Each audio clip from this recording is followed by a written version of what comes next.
আলু আর ফুলকপি ভাজা হয়ে গেল। এখন রান্নায় চলে যাব। নমস্কার বন্ধুরা, কেমন আছেন সবাই? আশা করি সবাই ভালো আছেন, সুস্থ আছেন আর নিরাপদে আছেন। আমিও আছি মোটামুটি। তাই প্রতিদিনের মতন আজকেও চলে আসলাম নতুন একটা রেসিপি সঙ্গে নিয়ে। আজকে আসছি শীতকালীন সবজি ফুলকপি নিয়ে। এই যে দেখুন বন্ধুরা, আমি এখানে একটা ফুলকপি কেটে ধুয়ে পরিষ্কার করে নিয়েছি, আর সঙ্গে নিয়েছি আলু। আলুগুলো কিন্তু আমি আগে থেকে সিদ্ধ করে রেখেছি, যাতে রান্নাটা তাড়াতাড়ি হতে পারে, সেজন্য।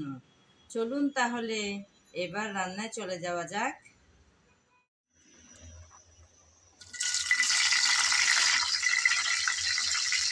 রান্নাটা বসানোর জন্য চুলায় আমি তেল বসিয়ে দিয়েছিলাম।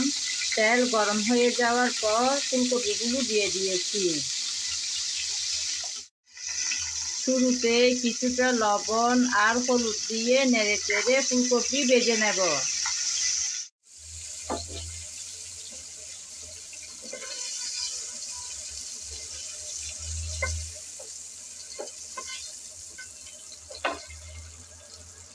এই যে বন্ধুরা, ফুলকপি ভেজে তুলে নিলাম। এখন আলুগুলো ভেজে নেব। ফুলকপি ভেজে তুলে নেওয়ার পর আমি এখন আলুগুলো ভেজে নেব।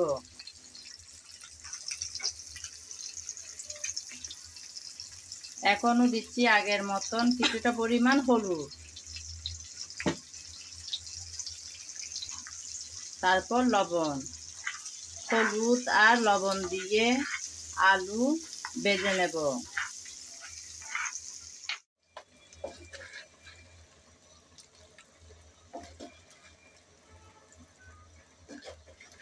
যেহেতু আলুগুলো আগে থেকে সিদ্ধ করে রেখেছিলাম, সেজন্য আলুগুলো ভাজতে খুব একটা বেশি সময় লাগলো না।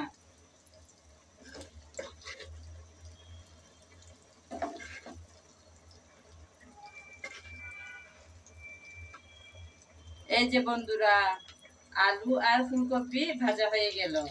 এখন রান্নায় চলে যাব।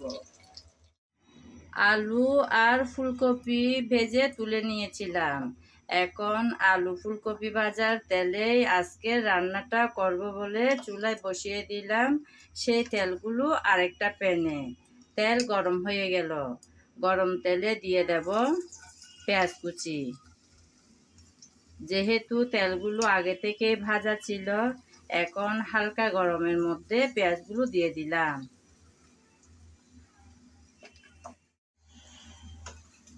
পেঁয়াজ কুচি দিয়ে দেওয়ার পর হালকা নেড়ে চেড়ে ভেজে নেব। হালকা করে ভাজবো, খুব বেশি কড়া করে কিন্তু ভাজবো না, কারণ পর পর সব কিছু ভাজার সময় পেঁয়াজ কিন্তু ঠিকঠাক ভাজা হয়ে ওঠে। শুরুতে যদি লাল লাল করে ভাজা হয়, পরে কিন্তু ভাজতে ভাজতে একদম কালচে হয়ে যায়, তখন আর মিষ্টি ভাবটা থাকে না, একটু তিতো ভাব হয়ে আসে। তাই আমি নেড়ে চেড়ে হালকা ব্রাউন কালার করে ভেজে নেব।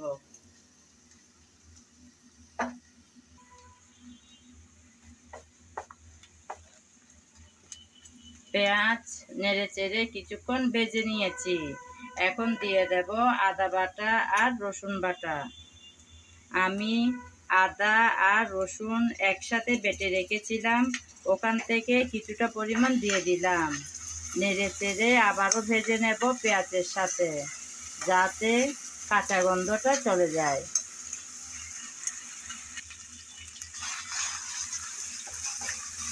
নেড়ে চেড়ে আদা রসুন পেঁয়াজ ভেজে নিলাম। আমি আজকে রান্নাটাতে চিংড়ি দেব, তাই কিছুটা চিংড়ি নিয়েছিলাম, এখন ভেজে নেব সবার আগে।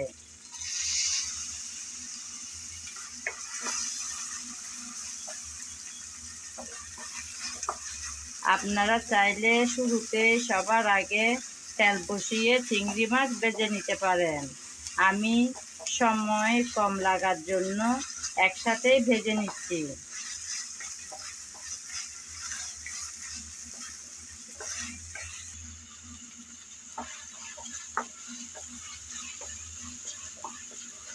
3-4 মিনিট নেড়ে চেড়ে চিংড়ি ভেজে নিয়েছি। এর চেয়ে বেশি কড়া করে আর ভাজবো না। এখন দিয়ে দেব মশলা।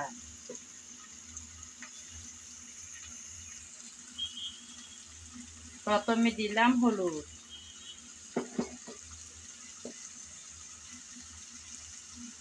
তারপর মরিচ।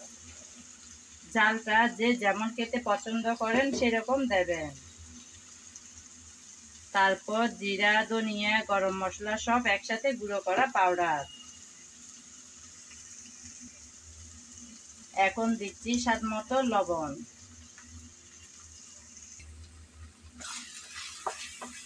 মশলা দিয়ে আবারও নেড়ে চেড়ে ভালোভাবে কষিয়ে নিতে হবে। মশলা যাতে পুড়ে না যায় সামান্য পানি দিয়ে দেব।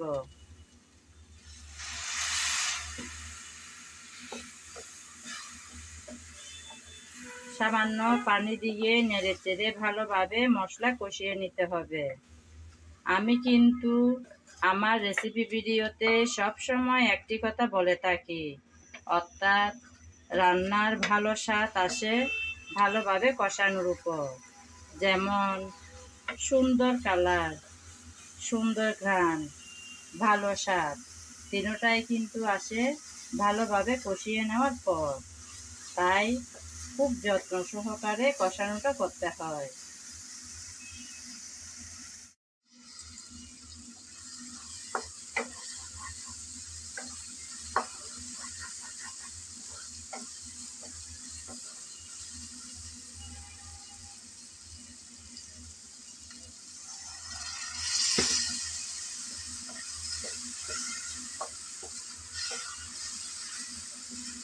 আমি পরপর 2 বার পানি দিয়ে ভালোভাবে মশলা কষিয়ে নিচ্ছি, যাতে কষানোটা ভালোভাবে হয়।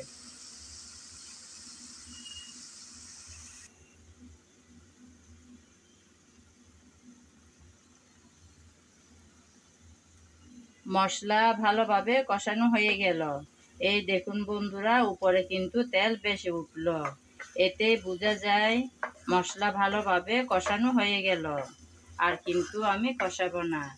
এখন দিয়ে দেব টমেটো আর কাঁচামরিচ কেটে রেখেছিলাম সেগুলো।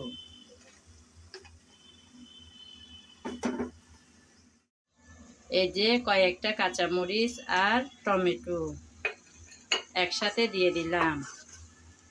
আবারও আমি ভালোভাবে কষিয়ে নেব, যাতে টমেটো ভালোভাবে কষানো হয়, একটু নরম হয়ে আসে।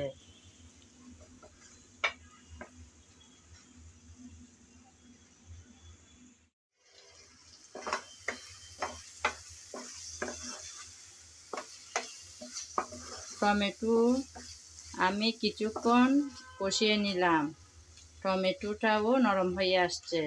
এখন দিয়ে দেব ভেজে রাখা সবজি। আমার আজকের রেসিপি যদি আপনাদের ভালো লেগে থাকে তাহলে একবার হলে ট্রাই করে দেখতে পারেন। সত্যি কিন্তু এই রেসিপিটা ভীষণ মজাদার।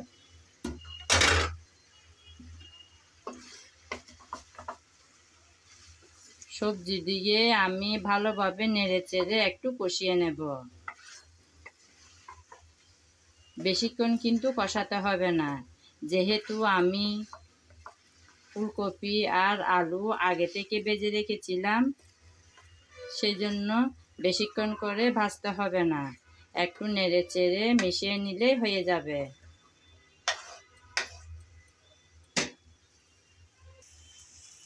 দেখে দিলাম কিছুক্ষণের জন্য, ফিরে আসবো কিছুক্ষণ পর।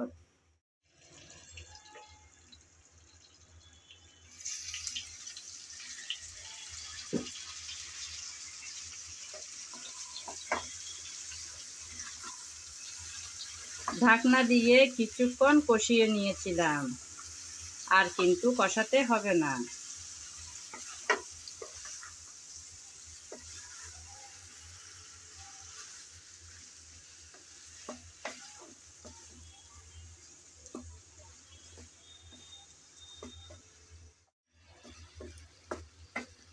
আবারও ঢাকনা এসে একটু নেড়েচেড়ে মিশিয়ে নিয়েছি। এখন আমি আমার পরিমাণ মতো পানি দেব, যাতে ভালো করে একটু ফুলকপিটা সিদ্ধ হয়ে আসে। আপনারা আপনাদের পরিমাণ মতো পানিটা দিয়ে দেবেন।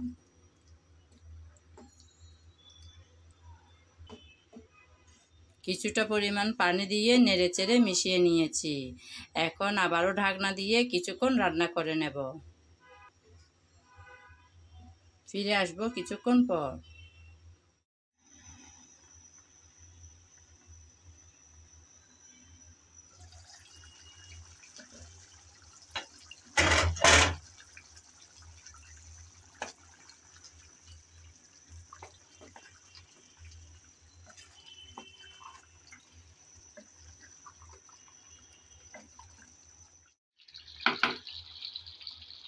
নেড়েচেড়ে মিশিয়ে নিলাম। অনেকটাই সিদ্ধ হয়ে আসছে। যেহেতু আলুটা আগে থেকে সিদ্ধ করা ছিল, সেজন্য খুব একটা বেশি সময় লাগবে না রান্না হতে।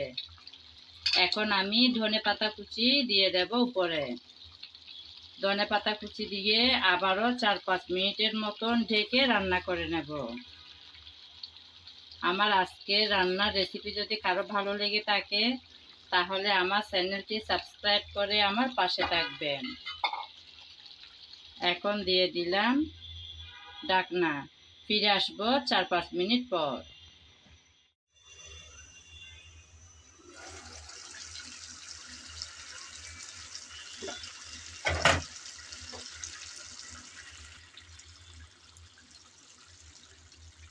এই যে বন্ধুরা, রান্না কিন্তু আমার একদম রেডি। এটা দেখতে যেমন সুন্দর, খেতেও হয় দারুণ। সাদা ভাত, পোলাও, এমনকি রুটি পরোটার সাথেও দারুণ লাগে খেতে। চাইলে একবার ট্রাই করতে পারেন আমার রেসিপিটা ফলো করে। এতক্ষণ পর্যন্ত যারা আমার সঙ্গে ছিলেন, আমার ভিডিও জুড়ে ছিলেন, তাদেরকে জানাই অসংখ্য অসংখ্য ভালোবাসা। আগামী ভিডিও দেখার আমন্ত্রণ জানিয়ে আজ এখানেই বিদায় নিলাম। সবাই ভালো থাকবেন, সুস্থ থাকবেন আর নিরাপদে থাকবেন।